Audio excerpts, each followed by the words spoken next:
Welcome back. And the topic now is going to be the second last topic this semester.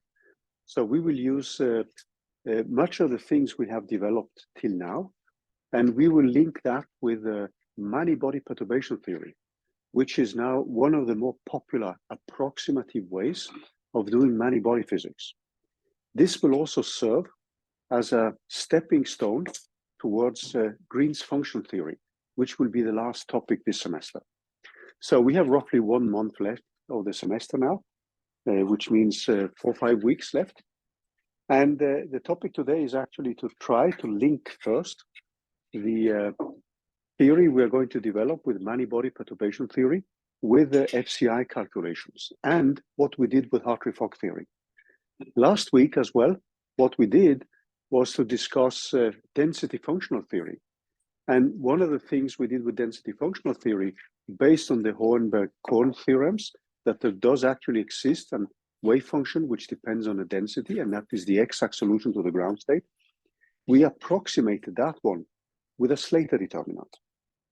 Now, if you go back to what we discussed about Slater determinants and Fowler's theorem, we showed that a Slater determinant can actually be written as an exponential of 1 particle, 1 hole excitations.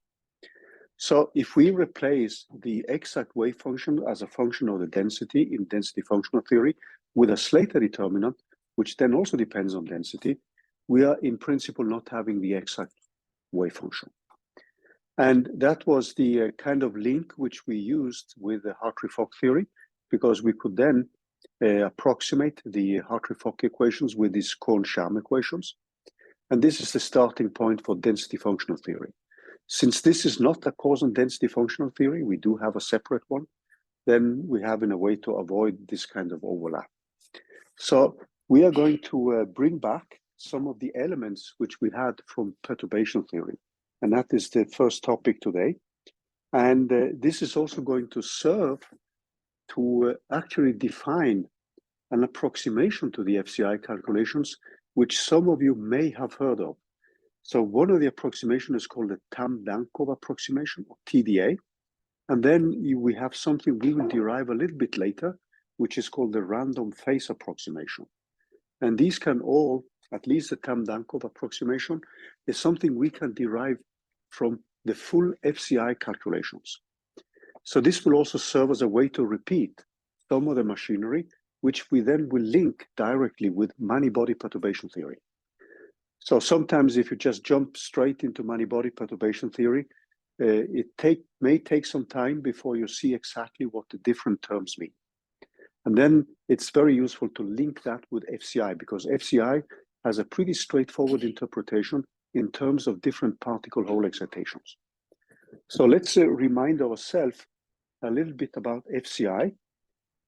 So we have FCI and link with, and we should say links actually, with Hartree-Fock theory, which we have covered in quite some depth, and what is going to come now, which is many-body perturbation theory. I'm going to use this acronym MBPT for many-body perturbation theory.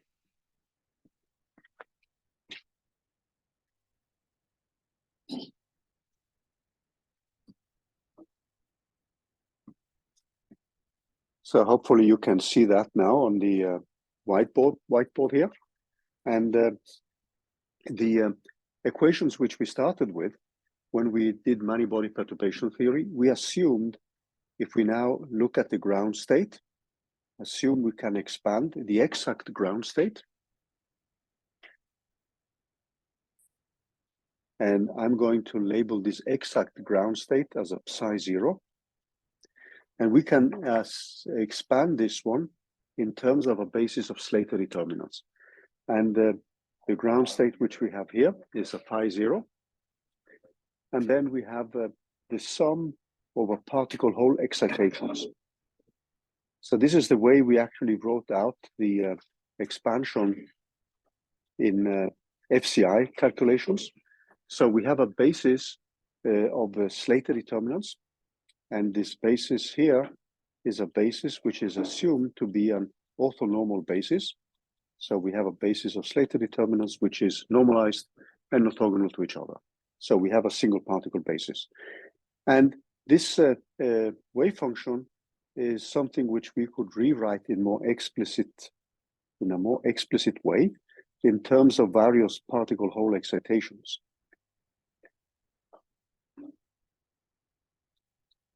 So I'm just going to rephrase some of these notations and definitions which we did when we discussed the FCI calculations, because this serves as a very useful link between FCI, which in principle is exact if we can diagonalize, and an approximation like many-body perturbation theory.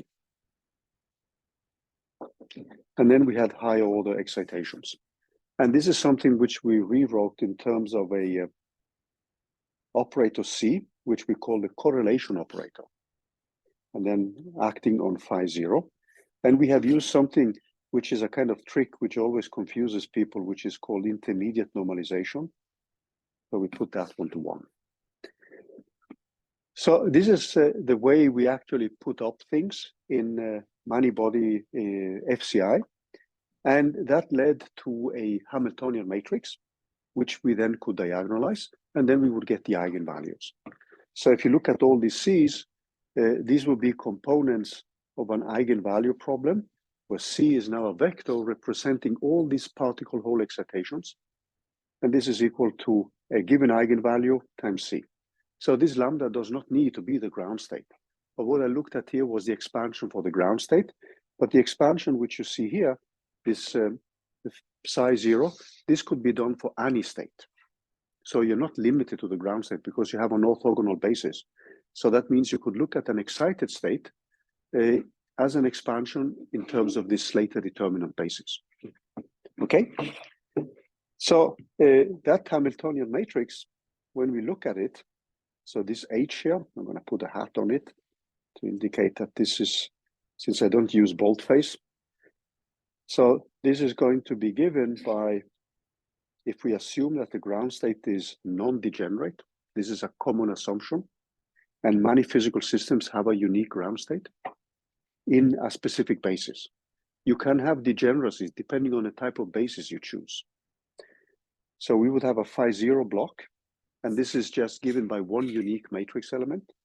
And then we have the next block when we multiply with phi 0, this specific row, and then we have H, and then I just indicate this in terms of one particle, one hole states. And this just moves on all the way here. So we have the emission conjugate of this state here, now this matrix. And we have the phi IA. So this is written in a more generic way. And I have a phi JB. And this has matrix elements which go on here. And this is the matrix we end up diagonalizing. Now, these matrix elements are matrix elements which we have calculated before. So let me quickly remind you of the expressions which you have. And I hope you don't get offended because you did this in the midterm as well. But I just wanted to bring them up again. And we defined this reference energy with a reference Slater determinant as the expectation value of phi 0 as given Slater determinant. And this one could be a Hartree-Fock Slater determinant, or it could just be a Slater determinant defined by a basis of your choice, which doesn't need to be a Hartree-Fock basis. It could be a Kohn-Sham basis, or it could even be a basis which is based on hydrogen-like wave functions. It could be harmonic oscillator wave functions, or any basis which is given by an orthogonal and normalized single particle basis.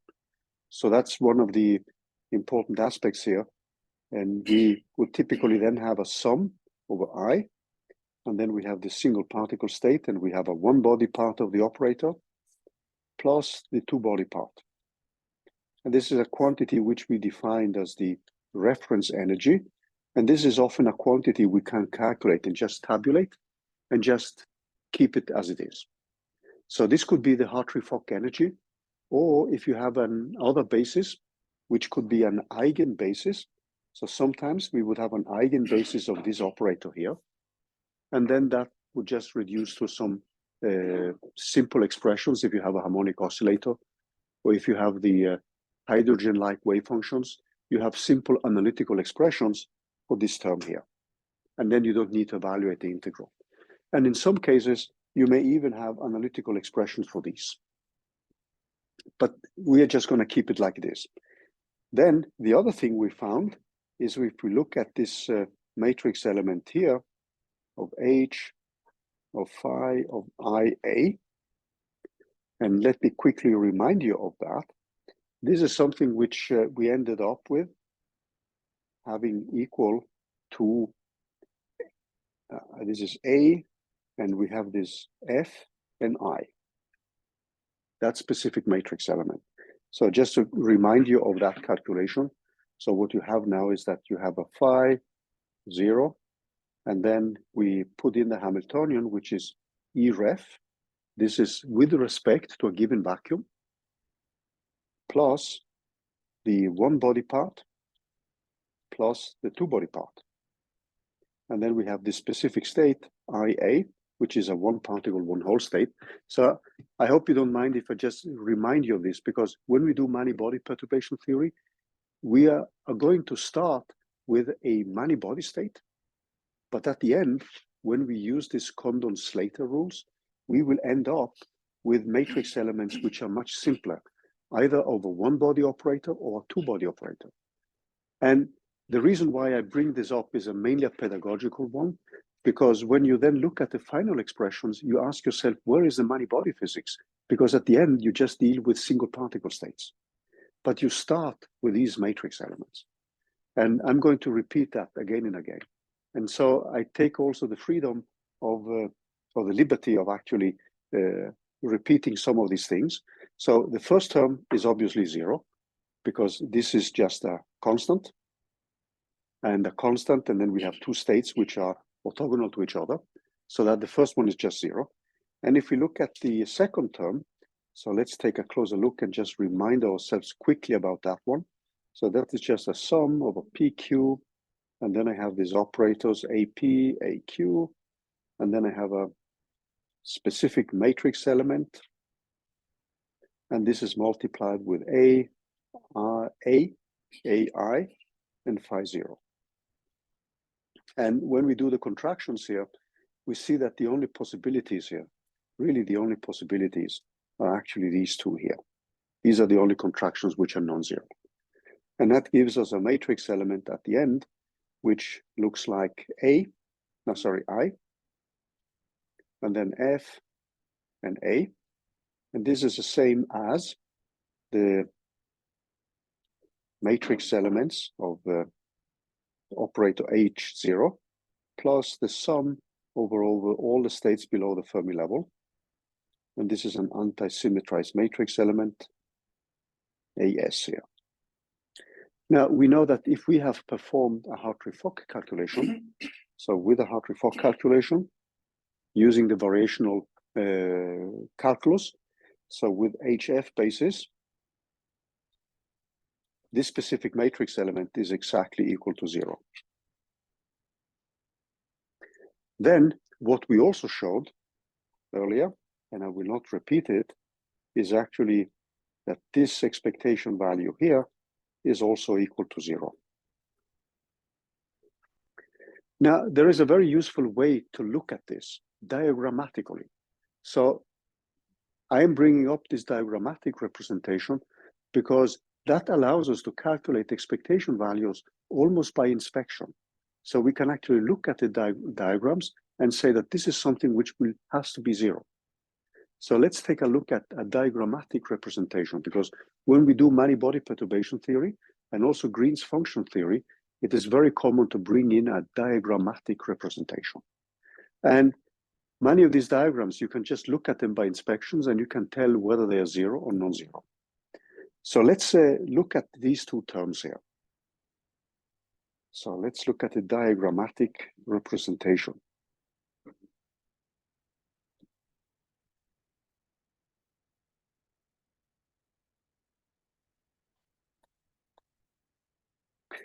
So what we would have then is the ground state of the system, which we wrote as just a line and this arrows. No, this what should we call them? Just a shaded region, and then we have an initial state which is a one particle, one hole state, and we will simply write this as a particle A, which is being created, and then we have a vacancy I here.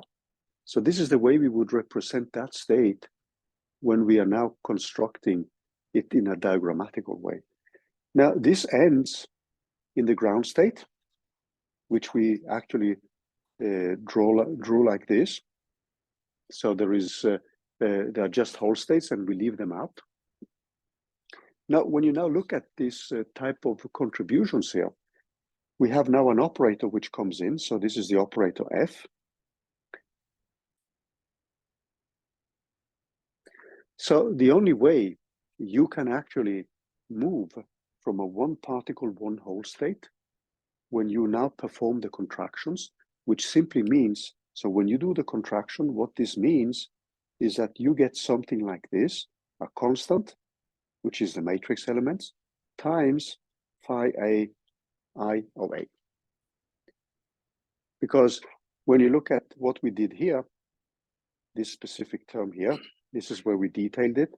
This is just a constant here. And then we have a state, which is a one particle, one hole state. But now we have a constant multiplied with that. So we're ending up with something like this. Actually, it's a constant. So this is not fully correct. It's actually a constant multiplied with phi 0. So when we perform the contractions now, the only possibility which we can have is that this operator here, which when we look at the operator, which is a PQ of AP dagger and AQ multiplied with some matrix element, this one is a free sum over all possibilities. So it means that there will be a term where P is a particle state and Q is a particle state. So this will be AB, AA, AB, and I skip the matrix elements now. And then there is a new term where I have AI. So I have AA and AI plus, and then I have my IA. So I have these set of operators plus the matrix elements. And then I have the case where I just have whole states. So I have AI, AJ, and matrix elements. So this is the sum just broken down into four different terms. So that means that this operator is something, if we wish to put arrows on it, so it would contain one part here, which has two particle states. Then it contains one operator where I destroy a particle hole state. I have a new one where I create a particle hole state, plus one where I just have whole states. So I'm leaving out the signs here because when I did this interchange, there will also be signs which kick in. So look at the connections which we can make here. When you look at the diagram, so we have a one particle, one hole state, which is being created. So in order to be in a vacuum state, we have to destroy it. So the only contribution to this double sum which we have here, which kills that one, would be a term like this one. So I have a one particle, one hole pair. And if I match that one with that one, then that will create de-excited back to the state, which is just a ground state times some constant. And this is given by the operation which you see here. So that means that looking at the diagrams, I can say now that this is the one which will be a relevant contraction. So I would set up contractions here of the following type. So I would say that this would have to contract with that one and that with that.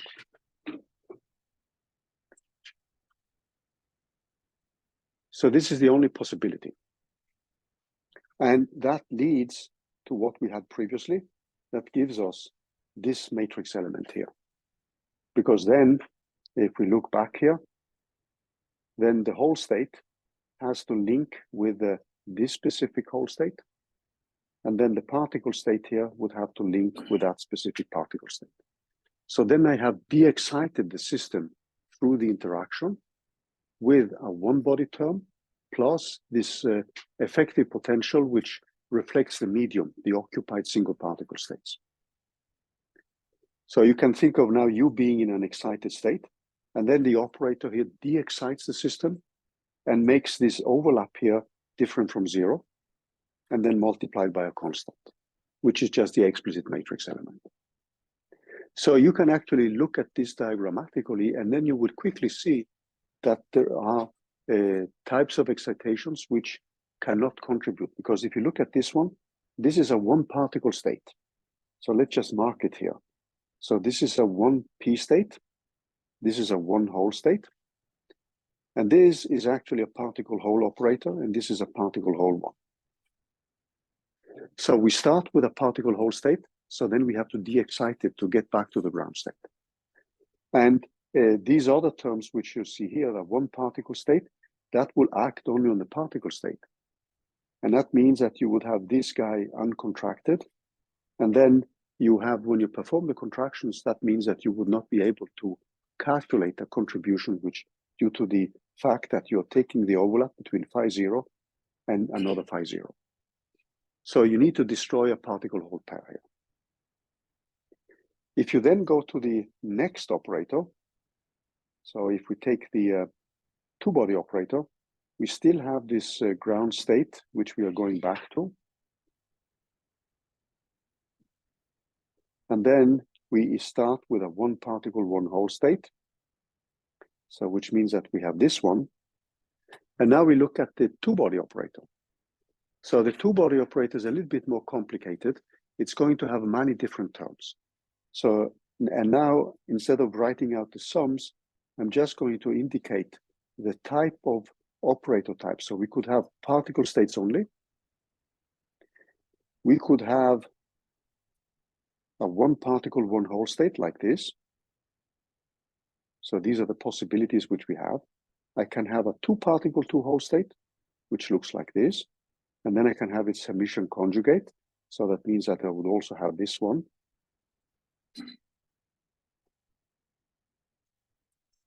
I can have one, which is now a one particle, one hole operator, but then with a one particle piece with a set of one particle, one hole excitation. So this is normally called a three particle, one hole. This is a two particle, two hole. Two particle, two hole. This is a one particle, one hole, because I have one particle and one hole, which is then annihilated at the vertex, and then you create a new one. This is just a two particle diagram. I have two particles in and two particles out. So what I'm doing now, I'm just breaking down the sum over the operators in terms of specific contributions. Because the operator itself is a sum over all possible states you have, both below and above the Fermi level. So if you continue like this, you would have another diagram which will look like this. So this is another one. So this will still be a three particle, one hole. You can have a three hole, one particle. So we could have this one. So this is a three hole, one particle. And then we have still this other one. And I'm leaving out the exchange terms because there are also exchange terms here. So this diagram, which you see here, for instance, has an exchange term. These diagrams here are pretty easy to set up as exchange terms. There would be an exchange term to that one, etc., etc. But this is just a general character of these types of operators which you get. And then we have the final one, which is just two hole states coming in and two hole states leaving. So this will be a two hole diagram. So if you now look at what we have, if I now link this one with this will create an contraction with that one. I can perform that. But then this one will be uncontracted because it cannot link with any of these. So this will be give us zero. Similarly, if I look at this one, I can contract that one with that, but that creates a one particle, one hole state, which I then have to take the overlap with the vacuum state. So that gives also 0. So you see this one de-excites a one particle, one hole state, but then it creates a new one. So that means that I have a one particle, one hole state of which I want to take the overlap with the ground state. So that has also to be 0. And then clearly this one cannot do anything because that creates, I have a one particle, one hole state, and I have a two particle, two hole state, and that gives something which will also give 0, and the same with that one, and the same with all these other diagrams. So the two-body operator itself, when we run through the contractions by hand, it gave us something which was 0, but you can see, inspect this diagrammatically immediately, because you need something which brings you down from a one particle, one hole state, which you started with, and you have to bring that down to a 0 particle, 0 hole state, because else the overlap will be 0. Now the operator itself, which is a two-body operator, will create either one particle, one hole states. So that means that you do have a state like that at the end, and that's not the one you that's one which gives non-zero. So all these contributions here will never give you something like this.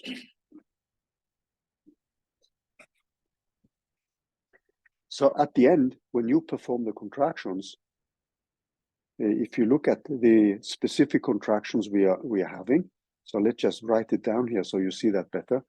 So we start with we end in a phi 0, and then we have an operator AP dagger, AQ, AS, AR, and this is acting on AR, A and AI, and phi 0.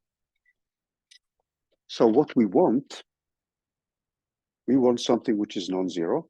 So we want this to be proportional with a constant times phi 0 and phi 0.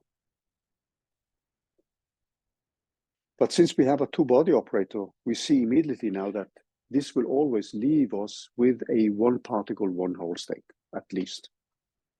So this is actually equal to 0. So we will never be able, when we act with this object here on this one, we will never be able to create a vacuum state only, time some constant. So you can actually look at the type of operators here and look at the initial states and the final states. And then based on that and the type of operator, you can immediately say what kind of contributions will be 0 and which will be non-zero.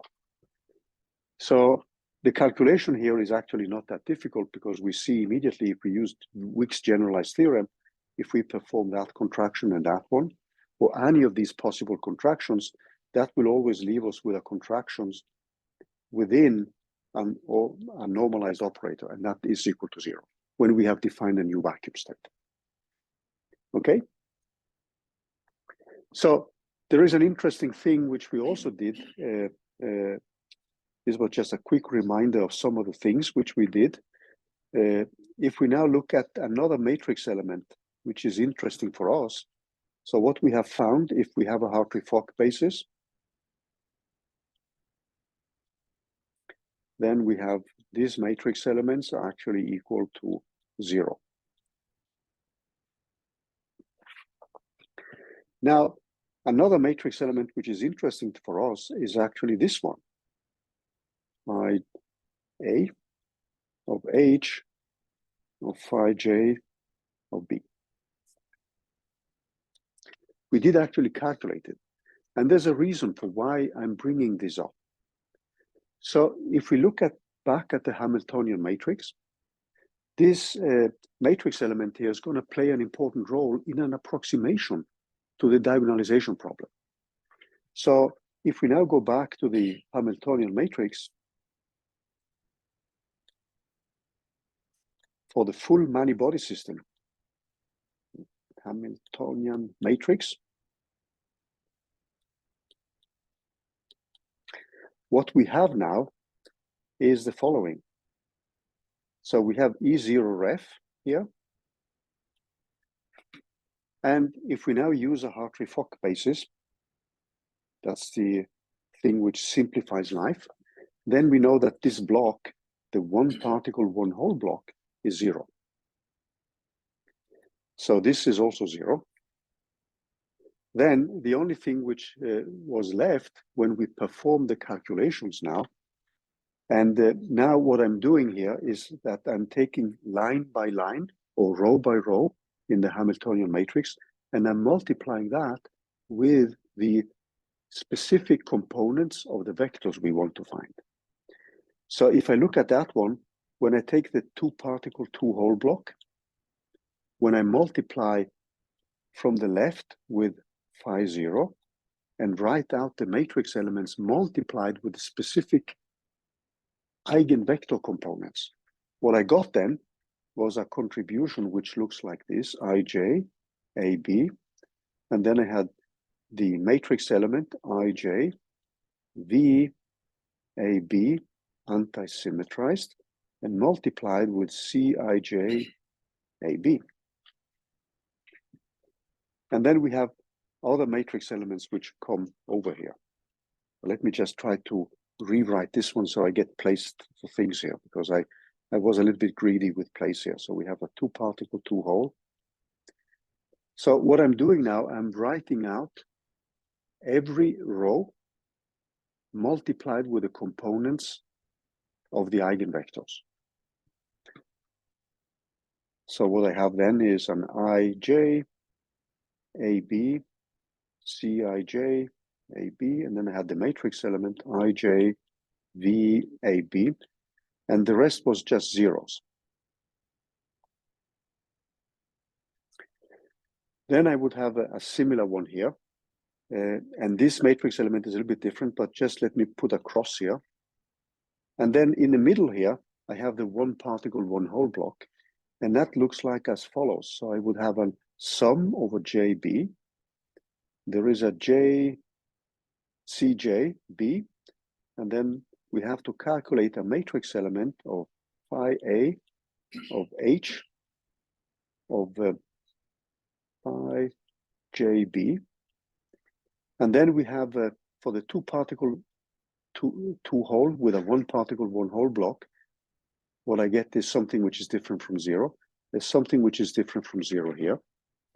I get something different from 0 here, etc.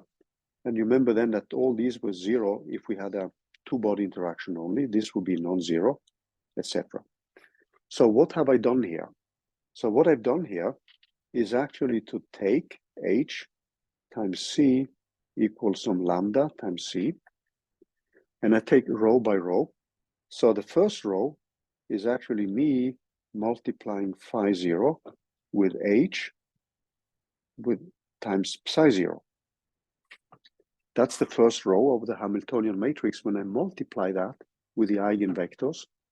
And this is the same as phi 0. So let me repeat this because I want to spend some time on this one because it links well with many-body perturbation theory. Then the next term was given by a sum over AI, and then I have CIA, and then I have my phi 0 of H, and this is multiplied with phi IA, and then we go to the next term, which is the two particle, two hole guy. So I have a Cij AB. So I'm simply just writing out the rows multiplied with the vectors, and each vector has a specific component to the eigenvectors, which would be either CIA, Cij AB, etc., etc. And these are the components we get by diagonalizing. And this continues, but it stops at this level because we have a two-body interaction only. So that was the first row when you take your Hamiltonian matrix and multiply that with the eigenvector components. So I'm actually taking this topic here, now this thing here, and this will be given by lambda times these eigenvectors, C. So what I'm going to do now is to take this lambda, and if I put that one equal to the ground state, E0, then I have this, since this is given by the reference energy, I can shuffle that over to the other side. And what I would get then is that E0 minus E ref, and this defines the correlation energy.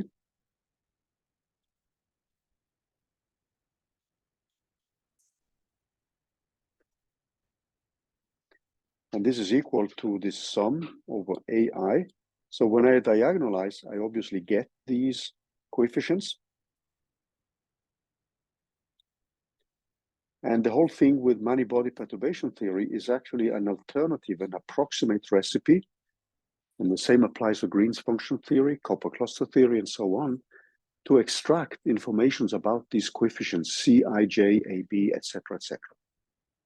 So you're going to see now that when we set up many-body perturbation theory, order by order, we will get approximations to these coefficients, C, I, A. And this is one of the reasons why I bring this up. So this would now, when we calculate the matrix elements, we know that this guy here is nothing but I of F of A. And this one, when I calculate the matrix elements, is given by this guy here, anti-symmetrized. And if I have a two-body interaction, that is where it stops.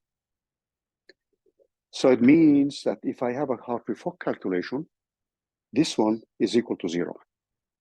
And your correlation energy for the ground state, everything which goes beyond Hartree-Fock, the reference energy which we have, means that delta E with a Hartree-Fock basis, this is a ground state correlation energy, is simply given by this sum over Cij AB, and then I have my Ij VAB anti-symmetrized.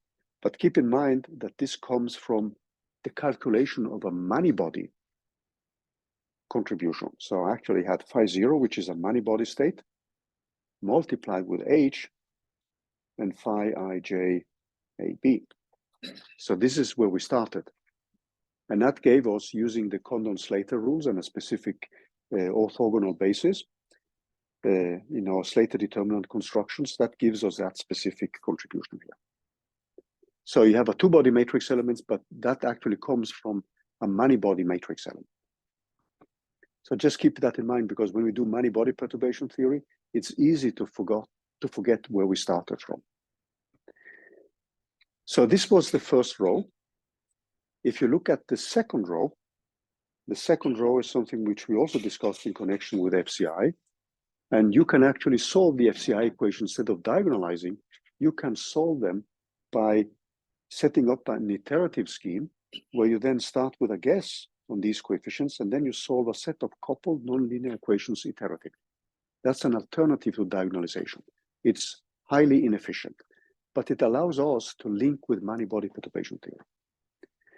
So this would be the contribution to the ground state, and today we are going to see ways of obtaining that one from many-body perturbation theory. But the second row is actually us multiplying with this one. So when I do that, there will be one contribution of H of phi 0. And we know that if we have a Hartree-Fock basis, this is 0. But let's leave it till now. And it's going to contain a new sum over JB. And then we are going to have a unknown coefficient CJB. And we will have a matrix element, which we need to calculate, which we actually did calculate a little bit earlier. And this is given by a phi. So what I'm going to do now, I'm going to collect I'm going to put in, let me just rewrite this slightly, because I'm going to take the eigenvalue here, phi 0, and then I have a term of H minus this lambda, and then I have my phi JB, this is a particle whole state, but then I have a two-body,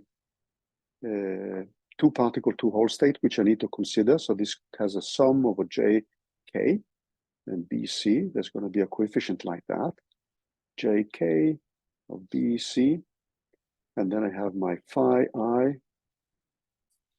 of H minus lambda, and then I have a two-body state. So this is a JK and BC. And then, since I have a one particle, one hole state, I can link up with a three particle, three hole state. So I get an additional term. This is a JKL BCD. So I have a new coefficient, which I get from diagonalization of H minus lambda. And then I have a phi of JKL of BCD. And this stops here because I have a two-body interaction only. And this has to be 0 because I took the lambda term and put that on the right-hand side, on the left-hand side of the equation. So that's the second row. And then I could continue like this row by row, and you would get this set of coupled nonlinear equations. Now, the thing which is interesting for us now is that if we have performed the Hartree-Fock calculation, this term here is actually 0 with a Hartree-Fock basis. Another thing which we can show is that this term here is also 0 with a Hartree-Fock basis. And I'm going to show you that a little bit later, why this is 0. So you will see that if you do it both diagrammatically or we set up all the contractions, because the only terms which this one gives us will be matrix elements. The only non-zero terms when you do the contractions will be matrix elements of the type like this, or similar ones. And if we have performed the Hartree-Fock calculations, they are 0. I will show you that in just in a while. Now, the final term, this one is non-zero. But what we are going to do now is to approximate it with 0. So I'm just going to assume that I can approximate these guys to 0. Okay? And that is going to simplify the equations. So I'm now saying that this one is 0. So this is an approximation which I'm making. This one is 0 with a Hartree-Fock basis. So if I then look at the only surviving term which I have is now a term which goes like sum over JB, CJB with the unknown coefficient, and then I have my phi IA, and I have H minus lambda, and then I have my phi JB, and I want this to be 0. Now, the last term lambda, the eigenvalue we are looking at, this could be any eigenvalue. This is obviously something which, due to the orthogonality, it means that delta I has to be, I has to be the same as J, and A has to be the same as B. So I can move that to the other side. So I can actually rewrite this one as a JB and CJB.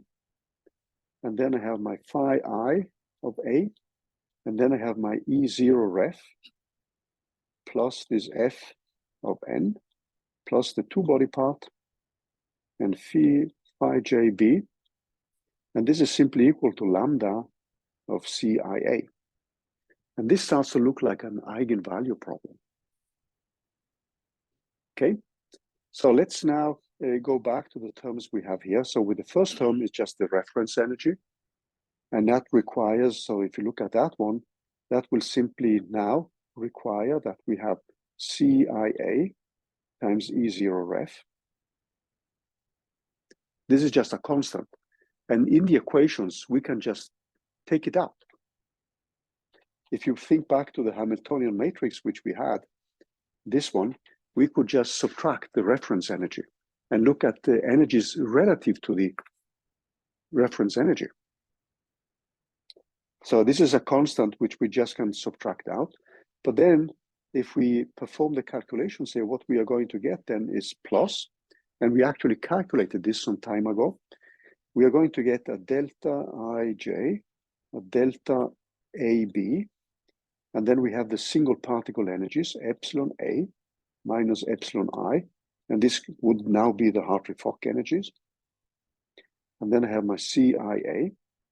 And then I have a final matrix element, because now I have to sum here over J and B. So I have this coefficient CJB. And then I have a matrix element of A, of J, of V, of I, of B, anti-symmetrized. And this is equal to lambda times the CIA. So, yeah.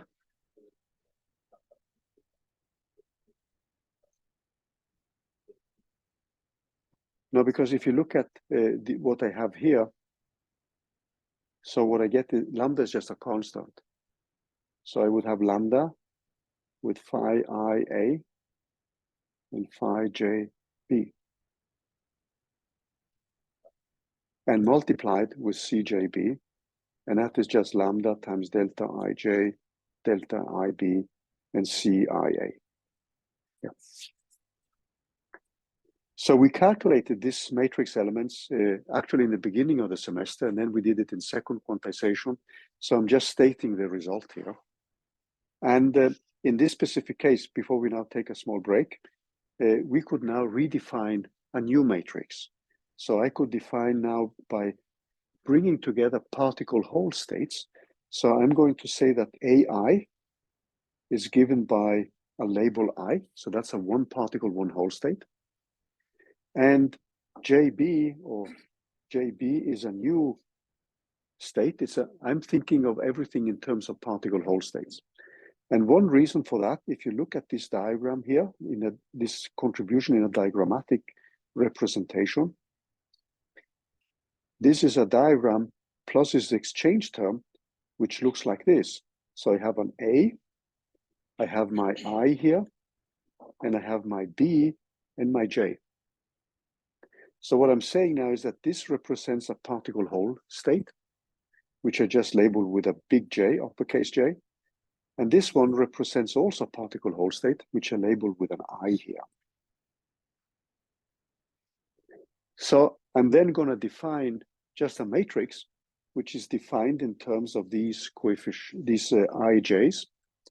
So I will define a matrix, which is IA of IJ, which is now simply given by these terms, epsilon A minus epsilon J, epsilon I, with a delta IJ, delta AB, plus this two-body matrix element, which now contains this A of J, of V, of I, of B anti-symmetrized. And where I is now a pair AI, and J is a pair of particle Hall states of B and J. And then the coefficients like CIA goes over to a coefficient CI, and CJB goes over to a coefficient CJ. So if I then look back with these definitions, when I look back at what I have here, these different terms, and I now I just subtract away the reference energy. I'm not going to use it because I'm going to relate the energies with respect to the reference energy. So we take away, so take out minus E0 ref. So we just leave it out. What we get then is an equation which looks like this. And then I have my AIJ times the CJ equal to lambda times the CI, which then means that I have an eigenvalue problem of this type, lambda times C here. And these are in the literature called the Tam-Dankov approximation, which we can derive in many, many different ways. This is going, when we see it we are going to see this again in many-body perturbation theory, because we can sum a class of diagrams that means these one particle, one Hall terms to infinite order. And that is the same as solving this equation here. We will discuss this later, in particular in connection with Green's functions. So in many-body perturbation theory, we are going to calculate this term by term. But what it stands for is a resummation of all one particle, one hole excitations to infinite order. And this is called a Tamm-Dankov approximation, which you can derive in tons of ways. You can derive it with Green's functions. You can derive it with something which is called equation of motion method. There are tons of ways of actually deriving these equations. What we have done is to derive this from an FCI calculation, where we simply looked at row by row, and we made an approximation where we kicked out all the free body terms and simply said that they are equal to 0. That means we put these to 0. And then we have a Hartree-Fock calculation, which means that these terms here are actually 0. And then we only left with this term here. So that would be, if you go back to your Hamiltonian matrix, that would be us having made a separation now where we neglect this term. We are going to neglect this one. And our Hamiltonian matrix is something where we just focus on the one particle, one hole block. So we are going to look at the role of one particle, one hole excitations. When we have performed the Hartree-Fock calculation, if you look at these blocks here, then they are decoupled, which means that if I now want states above this ground state, I need to look at this problem here. So that would be a block with one particle, one hole terms only. And I can, if I neglect this one and that one, if I only look at this part here and say this is the world, it's 0 particle, 0 hole, the ground state, which I have calculated with Hartree-Fock now. And then I have this one particle, one hole block. Then I can diagonalize that one in terms of this eigenvalue problem here. And that eigenvalue problem is something which now takes care of all one particle, one hole excitations. So this would be excitations above the ground state. So by diagonalizing that piece and neglecting the coupling with 2 particle, 2 hole, 3 particle, 3 hole, etc., we have an approximation to the full many-body system. So this is the way you should view this. When I go back to my Hamiltonian matrix, I can always say that, okay, I leave this one out, I leave these high order terms. With a Hartree-Fock calculation, I know that this is given by a unitary transformation, and I zero out the coupling between the ground state and the one particle, one hole block. But then I'm left with this one, and that is going to give me information about excited states of a specific nature. So these are going to be one particle, one hole states only. So after the break, we are going to look at a simple model which we can solve analytically, which gives a kind of a nice information about what kind of excitations and what kind of features we could expect when we look at spectra of systems like atomic nuclei, atoms, molecules, or even in solid state physics. So this is a very popular approximation in many-body physics. It's called the Tamm-Dankov approximation. And you will see this again when we come to Green's functional theory at the end of the semester, where we can resum a class of diagrams by inverting a matrix problem. And some of you may have heard about the Bethe-Goldstone equations or Bethe-Salpeter equations. Some of you who have taken quantum field theory. So that's a type of equation you could solve and then sum this one particle, one hole contributions to infinite order.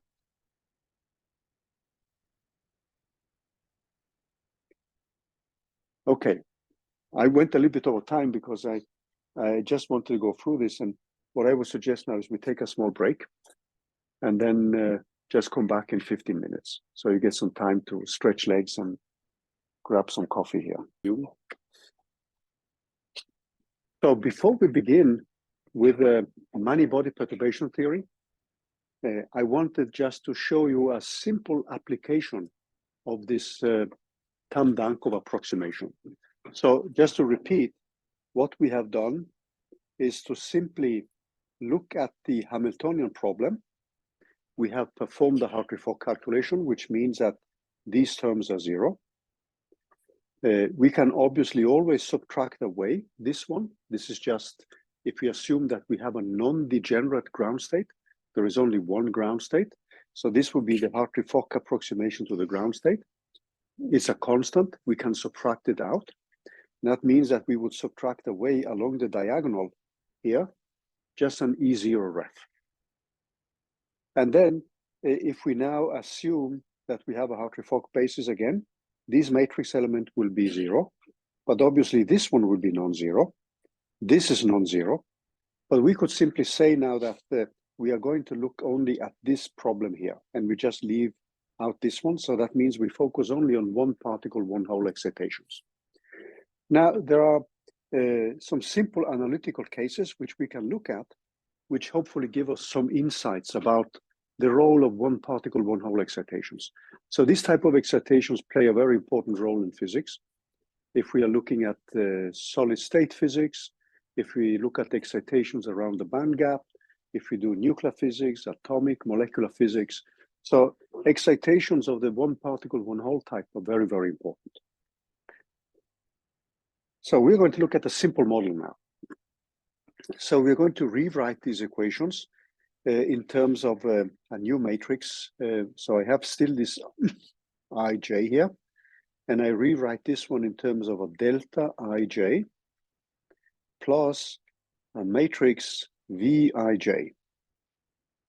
So this delta ij is something which I will rewrite as a term, which I call epsilon I times delta ij. And where this epsilon I, and you remember now that this I was a particle hole state, or particle hole pair of AI. This is just given by these single particle energies epsilon A minus epsilon I. So that was the first term, the diagonal term. And then this Vij is now simply given in terms of these particle hole states. So that's given by these matrix elements, Aj, or overlap, or integrals of anti-symmetrized. So what I'm going to assume now is that this Vij, which in principle, when we look at it diagrammatically, so we would have a particle hole state here, A and I, and then we destroy a particle hole pair here, of B and I. If we look at this one, what we can assume now is that these two terms of the interactions, this part here and that one, they can be separated. So it's often, it's a common thing to make a separable interaction in the degrees of freedom.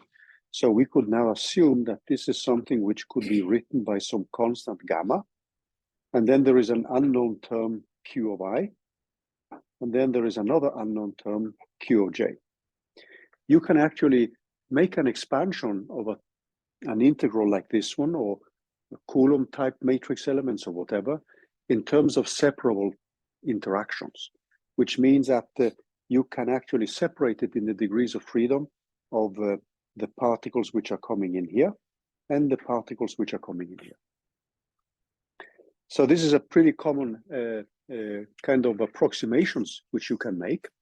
And if we do that, then we can rewrite the eigenvalue problem in the following way. So that means that the eigenvalue problem, which we wrote before the break,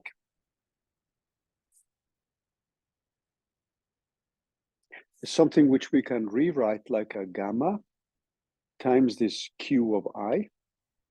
So if you look back at the equation we had here, this one, we can rewrite this one now when we have redefined this matrix Aij in terms of these two different terms. So, and the potential or the interaction is given by the separable interaction. And this has now a sum over J, over J. And then I have my Qj multiplied with Cj. And this is equal to this epsilon I minus lambda times C of I. So I just took and rewrote the equation. So if you look at the definitions we put up here, this definition here in terms of this delta ij here, and then the matrix elements here, then what I did was simply to rewrite the original equation I had over J, and then I had my Aij times Cj equal to lambda times Ci. That was the equation which I rewrote by now redefining that matrix in terms of this separable interaction which you have here. Yes, so this is an approximation. So I assume now that I can separate this integral, which previously, when you look at this integral, so let me just, there's a good point here. So let me, if you look at the integral which we had, this A of J of V of IB, if we just take one of the integrals, this is given by us integral over D of R over D of R prime, and I'm leaving out spin degrees of freedom. And then I have a psi of A, and then I have my R, and then I have my psi of J of R prime. And then this is multiplied with an interaction, multiplied with psi of A of R and psi of B of R prime. So this is the definition of that integral. And what we're assuming now is that this guy here can simply be written out in terms of a V of R prime in terms of two functions. And that could be a Q of R multiplied with a Q of R prime here. So that's the assumption which we're making. So instead of having a potential now which depends on the relative distance between the two, I simply assume now that I can separate it out like that. And then you see immediately that this integral, if that is the case, I have an integral over D of R, where I now have a psi of A multiplied with this Q of R, and then multiplied with psi of I of R, and multiplied with D of R prime, and psi of the J of R prime, multiplied with this term here of R prime, and multiplied with psi of B of R prime. And the only thing I'm saying now is that I have some kind of operator structure, which I haven't defined. So clearly you would have to specify what these Qs look like when you want to calculate something. But we are simply making this assumption now that we can separate it out like this. And actually, if you take the Coulomb interaction and you make a Taylor expansion in terms of the relative distance, you can actually separate it out in the first few terms in the Taylor expansion in terms of one which depends on only on one of the coordinates and one which depends on the other coordinate. And that makes life a little bit easier. If you think of the Coulomb interaction in terms of a Taylor expansion and you keep the first term. Okay, so if we do that, we can then, if you look at this equation which we had here, we can simply rewrite that one. And we can define a constant. So I define a constant here, which I call for n, and that's given by gamma. So this is going to play the role of a normalization constant of Cj. And then I can rewrite this C of I term in terms of this constant n times Q of I and divided by epsilon I minus lambda. So if I multiply with, so let's just introduce the small operations here. I multiply with the gamma times this Q of I complex conjugate and sum over I.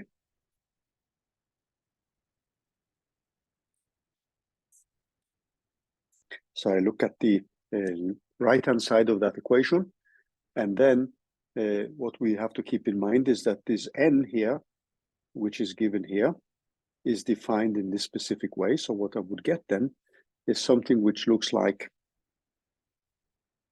so I use a definition of n in order to obtain this. I get a 1 over this constant gamma, which now represents the kind of strength for the interaction. And then I have a sum over I, and then I just get the Q over I squared divided by epsilon I minus lambda. This is normally called, in the literature, is called a dispersion relation. And this is something which we can solve iteratively, or you can just look at a graphical solution to it. And if we now make a graph of this, we're going to see that all the solutions will actually be captured between this energy, epsilon I, which now could be the unperturbed energy or the Hartree-Fock energies, and the remaining solutions. So let's take a look at, let's make a plot of this, because that allows us to get some kind of insights about the type of solutions which we can have. So this was just a simple trick by rewriting, because we can also define that constant n. This is just a normalization constant. So if you now look at the equation here, this equation which we had, yeah, we can come back to that. Let me come back to that. Let me just show the solution first. So what I'm going to set up now is a kind of graphical solution of this problem. So we're going to have a lambda here, and we will obviously have poles. So there will be a pole for an epsilon 1 here. There will be a similar one for an epsilon 2 here, and similar one for an epsilon 3. And we have to be a little bit careful concerning the sign of this gamma. So if we assume that that is larger than 0, we will also have a case where this one is smaller than 0. And if I now plot the left-hand side and the right-hand side of the equation which you see here, so the left-hand side is pretty easy, because the left-hand side will simply be this one. So this is the left-hand side of that equation. Alternatively, I will have the case when it's smaller than 0. So that would be the left-hand side again. So what I'm just doing now is sketching the solution graphically. But you would have to solve this iteratively with something like a Newton's method or similar to find the roots of that equation. But now I'm just doing it graphically. And if you now look at the solutions here, there will be one solution which is going to look like this. So we're going to have, so I'm just plotting the denominator here. Before I hit the pole, it's going to look like this. So this will be one solution. But I will also have a solution when I'm having the interaction strength less than 0. So just keep in mind now that what I'm plotting now is as a function of lambda. And you know that when lambda is equal to epsilon 1, you have a pole. Then it diverges. And if it's equal to epsilon 2, it diverges. Now, in between epsilon 1 and epsilon 2, you may have a solution which looks something like this. So you would have a solution here. So this is very schematic. Eh? So depending on the strength of the interaction. And then I would have a solution here. So there will be a series of such solutions, etc., etc. Depending on how many terms you have in the summation, which you have here. So what I'm simply doing now is just to sketch the type of solutions which we get. And this one is also going to go to infinity like this. And the solutions which we have, if we now look a little bit closer at them, what you will see now is that the only solution, except one, there would be captured between these Hartree-Fock energy differences.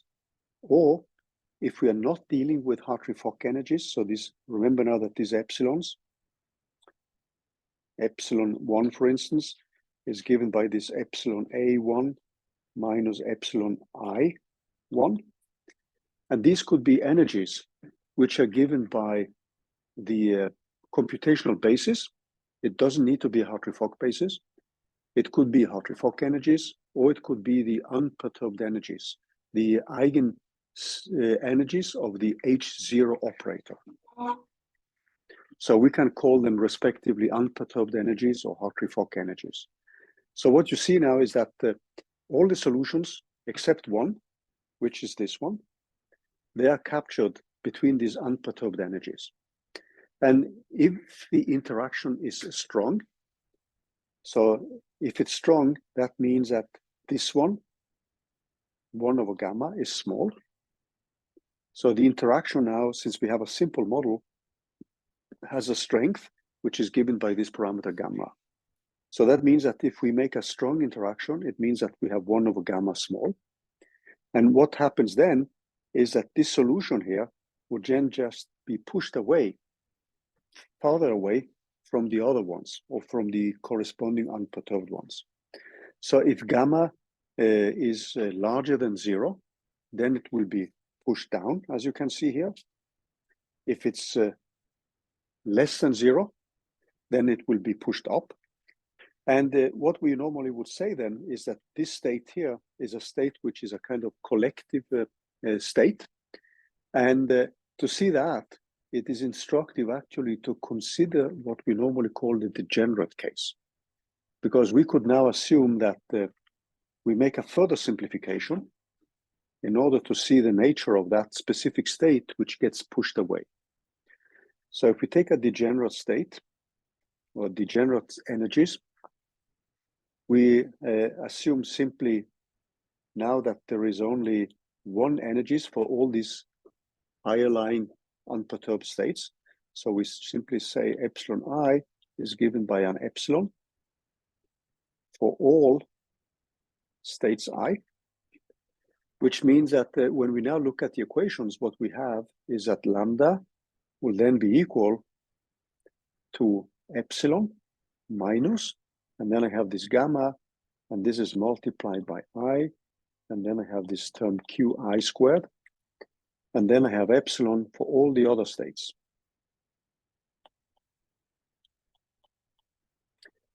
So what happens then is that this specific state is pushed away from its unperturbed energies by an amount which is equal to the sum of all the diagonal particle hole matrix elements. So keep in mind now that these are, what you see here, represent particle hole matrix elements. And since I'm only summing over that, it means that if we go back to the interaction, so this interaction we put up Vij, which now is equal to an Aj of V of IB. So if I look only at this specific term here, then if I have Vi of I here, that is the same as A of I of V of I A, anti-symmetrized. That means that diagrammatically, what I'm looking at is this specific term here, IA. This is the direct term, and then there is an exchange term as well. So we're just looking at the diagonal one particle, one hole excitations. So what happens now in this simpler picture, what we see is that this state, which we normally label as a collective one particle, one hole excitation, is pushed away from these unperturbed or Hartree-Fock solutions. So this piece, which you see here, represents the Hartree-Fock solution, but we have assumed that the Hartree-Fock solutions are degenerate. And what you see now is that the state which you have here gets pushed away due to the diagonal one particle, one hole matrix elements. And these states then, they are, the other ones, they will be trapped at this unperturbed energy, or the Hartree-Fock energies, depending on the single particle basis we've chosen. And then this remaining state contains now a sum over all one particle, one hole excitations, and only the diagonal elements of that. So it's a way to interpret a specific excited state in terms of one particle, one hole excitations. Another thing you can do easily here is actually to calculate the wave function of this collective state, but I'm going to leave that to an exercise a little bit later. So this is a simple model where you can look at the states of the one particle, one hole type in a simplified model, where now this state, which you see here, is dominated by one particle, one hole excitations. So that would be an excited state in a physical system, which could perhaps be interpreted just in terms of one particle, one hole excitations. Okay, so let's move on to, after this digression here with this specific approach to the FCI calculation, where we just look at the one particle, one hole block. We are now going to move to many-body perturbation theory, but we will use many of these elements when we are going to interpret different terms in many-body perturbation theory. So many-body perturbation theory is going to be a Taylor expansion around a given energy. That's the way you can view it. FCI calculations are diagonalization calculations. A Hartree-Fock is in principle a solution of nonlinear sets of coupled equations mathematically, whereas many-body perturbation theory can be viewed as a Taylor expansion around a specific energy. So let's look at how we can use many-body perturbation theory to actually interpret many of the same physical processes as we saw in the FCI. But keep in mind now that this is a perturbative expansion, which means that we will have order by order interaction matrix elements. And it's only when we sum to infinite order that we will recover what typically FCI can give us. So this is an approximation to the problem, because at a certain point, we cannot diagonalize because we have too many degrees of freedom. And many-body perturbation theory is a way to circumvent the problem which we have with an exploding basis. So now we are coming to approximations to many-body physics. And the first approximation is many-body perturbation theory. And I will be using this acronym many-body, MBPT, for many-body perturbation theory. So we need some definitions now, because often many-body perturbation theory is defined in terms of a computational basis, which is an eigenbasis of only one part of the Hamiltonian. So it's normal now to define our computational basis, or comp basis, as an eigenbasis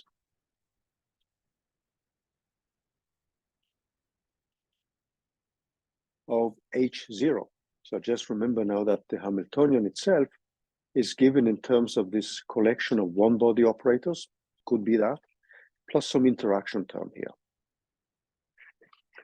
And what we have then is typically a basis of Slater determinants, phi 0. And we would define that one as an omega 0 times the state phi 0. And you remember now that this omega 0 is just the sum of all these contributions up to the Fermi level of I, and then we have H0 of I. And we assume that this is an eigenbasis, so we will typically have an epsilon I here. So if I don't put a superscript, Hartree-Fock, or Kohn-Sham, or things like that, these are now the basis states, the single particle basis states, which are solutions to this specific part of the Hamiltonian. And if you use a harmonic oscillator, you know what this is. If you use a hydrogen-like basis with a Coulomb interaction from the atomic nucleus plus the kinetic energy, we know how to solve this problem. So we have typically analytical solutions for this type of problem. And just keep in mind also that if I act with this H0 on a one particle, one hole state, what that actually does is that it removes a single particle state. So this would now be given by epsilon A minus epsilon I plus, and this would be the sum over all the states I less than F of epsilon, we should put a J here, multiplied with phi 0. Sorry, phi I, not phi 0, but phi, let me just do it better here, multiplied with phi I of A. So what I'm doing now, I'm removing an explicit single particle energy from the sum over all the states below the Fermi level. And then I have this epsilon A in addition. And you can easily see that when you look at the expectation value. So if you take the one body operator and you take the expectation value of phi I A of H0 of phi I A, like that. So what you would have then is simply now, if you put in H0, so this would be phi I A, and then I have this reference energy, which is, for this specific case, for H0, it's simply the summation over J of epsilon J, less than the Fermi level. This is the reference part, plus this the one body operator, F of N, which is now just the operator, which is not exactly F of N, but it's actually H0. It's more correct to write it like H0. This is H0 normalized to the reference vacuum we have. So this would just be a sum over PQ, and then I have the matrix elements of P of H0 of Q, and then I have my AP, AQ, and this is multiplied with phi I A. So the first term just gives us a constant, and that is the sum over the reference, the energies which we have below the Fermi level. So this just gives us W0. And this is just a constant. So I get a W0, which I defined here. And then I have the next one, which now is simply phi 0. And then I have my AI, AA, AP dagger, AQ, and then I have my AA, AI. And you see now that what you get of possible contractions, so this would be one set of contractions. And this is going to give us epsilon A. And then I have the next contraction, which would be this one going to that one, and this one going to that one, and then I have this one going to this one. And that gives us a minus sign because we have to interchange the operators. So that gives us an epsilon A minus epsilon I. So the expectation value here is actually equal to epsilon I minus epsilon A minus epsilon I plus this W0. And then if you take a two particle, two hole state and have H0 acting on phi ij AB, that is going to be given by epsilon A plus epsilon B minus epsilon I minus epsilon J plus this W0.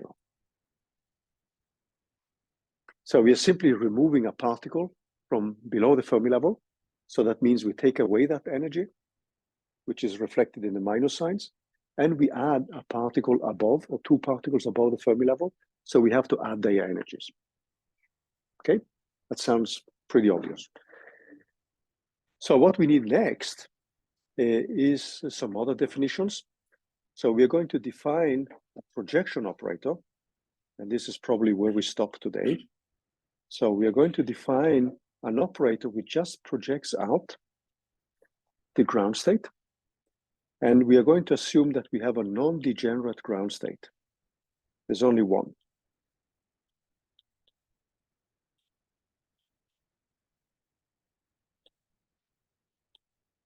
Remember that this is the outer product of two vectors, so that's a matrix. And then we define a new one, and now I'm just going to define that as a sum. So instead of writing this in terms of particle hole excitations, I just write it in a more compact way just for the sake of easiness. So this will be the phi of m here. So previously we wrote this as a sum over all particle hole excitations of CH of P of phi H of P. But now I'm just going to write this in a simpler, more compact way. So this m here runs over all particle hole excitations, one particle, one hole, two particle, two hole, etc. So it's just a more compact notation. And no, sorry, I did something wrong here. Sorry. This is, I rushed a little bit. So this is the way I'm going to represent all states above the Fermi level. So that means I have an operator Q, which is simply given by this sum over m to infinity times phi of m. And one thing you will notice with these operators is that they are equal, their squares are equal to themselves, and Q, and also that this P and Q, they commute. And another thing is that P, and this is easy to see due to the definition, since the states phi 0 and phi of m, they are eigenstates of H0. That means that these operators, they also commute with this part of the Hamiltonian. They don't commute with the H of I, the interacting piece, because they are not eigenstates of the interacting piece. So these are eigenstates of the non-interacting piece. So I'm now defining projection operators in terms of these specific quantities. And that means that what I'm going to do next is to rewrite Schrödinger's equation by some manipulations. I will rewrite Schrödinger's equation in terms of these operators. And tomorrow, we are going to arrive at a specific equation for the wave function and for the energy, which we can rewrite as an expansion, a perturbative expansion in the strength for the interaction. So these were definitions which we are going to use tomorrow to rewrite Schrödinger's equation. And this is where we stop today.